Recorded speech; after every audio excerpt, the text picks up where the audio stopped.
হাজার বছরের পুরনো পিরামিডগুলো কি আসলেই দাছরা তৈরি করেছিল, নাকি এটা ভিনগ্রহের প্রাণীদের কাজ?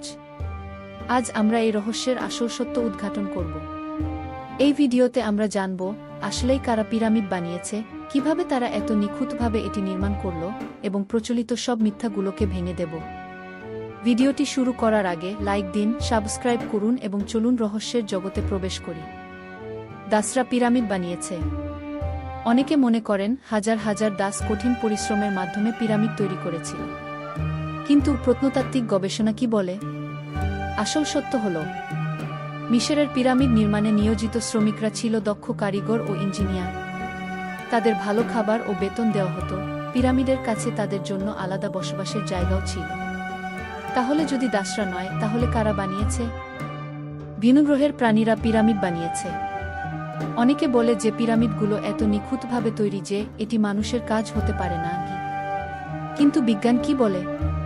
মিশরীয়রা গণিত, জ্যোতির্বিজ্ঞান ও ইঞ্জিনিয়ারিংয়ে পারদর্শী ছিল। তারা কাঠের স্লেজ, দড়ি ও বড় র্যাম্প ব্যবহার করে পাথর স্থানান্তর করত। সম্প্রতি পাওয়া প্রাচীন স্ক্রিপ্টে এর সব প্রমাণ পাওয়া গেছে। তাহলে কোনো ভিনগ্রহের প্রাণী নয়, সবই মানুষের অসাধারণ দক্ষতার ফল। আসল নির্মাতা ও নির্মাণ পদ্ধতি। তাহলে আসলেই কারা পিরামিড বানিয়েছে? প্রশিক্ষিত মিশরীয় শ্রমিক, কারিগর ও ইঞ্জিনিয়াররা। 20,000 থেকে 30,000 শ্রমিক কাজ করেছিল। তারা কাঠের স্লেজ, বিশাল ড্যাম্প এবং চতুর কৌশল ব্যবহার করে বিশাল পাথর স্থানান্তর করেছিল।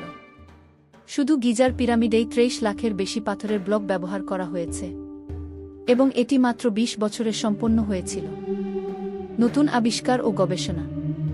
সম্প্রতি প্রত্নতাত্ত্বিকরা পেয়েছে 45,000 বছর পুরনো প্যাপিরাস লিপি, যেখানে লেখা রয়েছে কিভাবে পিরামিড বানানো হয়েছিল।